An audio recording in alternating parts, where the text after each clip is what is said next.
Arthur's Puppet Theater presents Cinderella.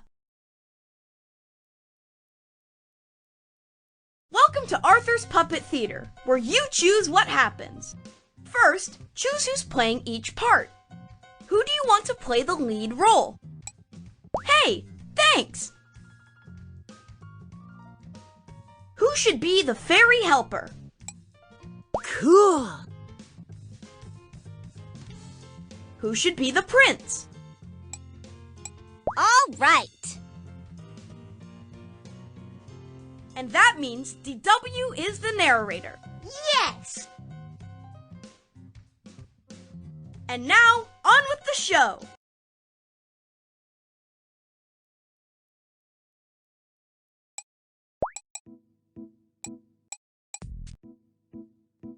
Arthur's Puppet Theater presents Cinderella, as directed by you. Once upon a time, there was a young lady named Cinderella. She lived with her stepmother and stepsisters, who happened to be of the evil sort. They made her do chores all day, and she was never allowed to have any fun. One night, Cinderella's stepfamily went to the royal ball. As usual, Cinderella had to stay home and clean. Suddenly,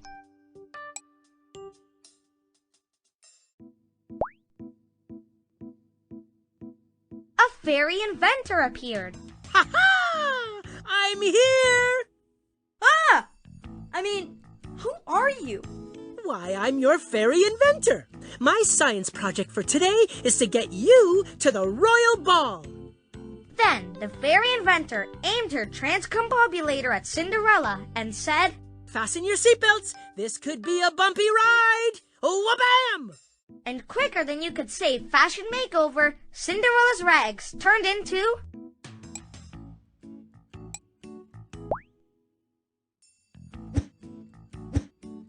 a spacesuit.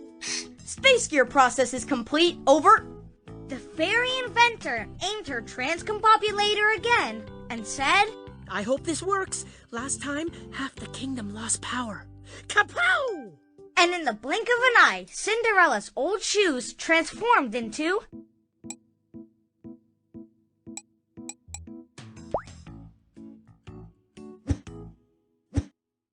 new sneakers.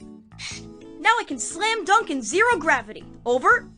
Finally, the fairy inventor aimed her transcombobulator at a pumpkin and said, I usually work with potatoes, but this will have to do. Ba-boom! and right before Cinderella's eyes, the pumpkin transformed into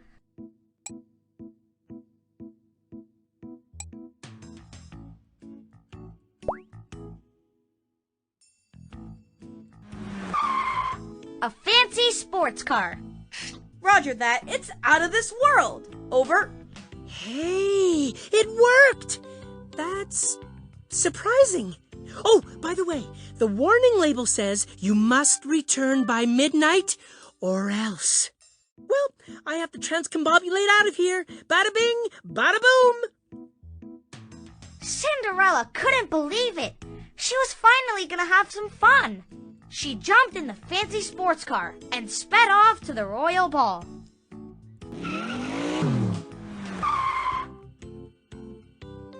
Cinderella was very excited as she entered the castle, and she soon caught the eye of none other than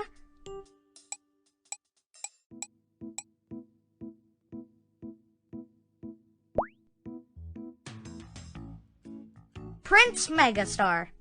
He walked up to Cinderella and asked,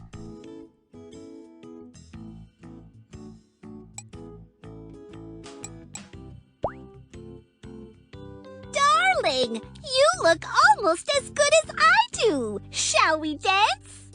Cinderella didn't need to think twice before she said,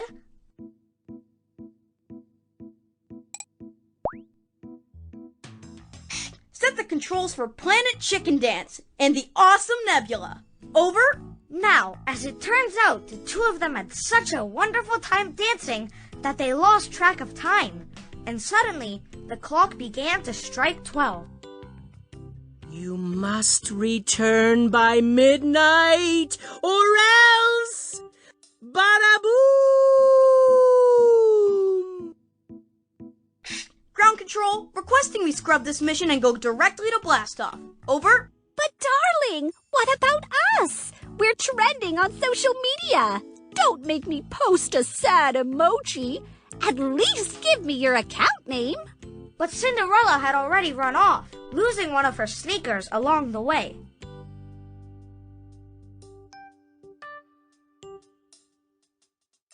Outside the castle walls, Cinderella heard a final stroke of midnight fade away. Suddenly, her spacesuit, her sneakers, and her sports car all transformed back to their original form with a loud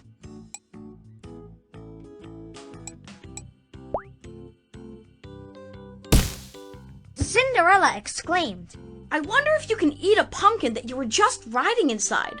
and so Cinderella walked home, thinking about everything that had happened that night. The next morning, the prince decided to search for his future princess, and he knew just where to start.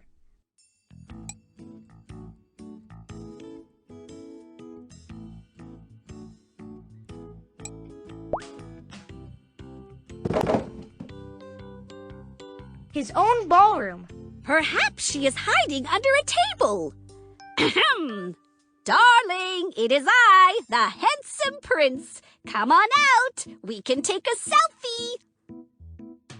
Well, that usually works. But the prince was determined, so he went on his way to search throughout the kingdom. Later that day, Cinderella was cleaning her stepfamily's house when she heard the knock on the door. It was the prince, and he was holding the missing sneaker. I have been searching everywhere on social media and in real life too. And if this fits your foot, you will co-star in my upcoming romantic comedy, Two Goats and a Moat. And if you will have me, I will also be your husband. Cinderella tried on the sneaker, and of course, it fit. Surprisingly, I have found someone I love more than myself. My true love. Me too. See you later, alligators.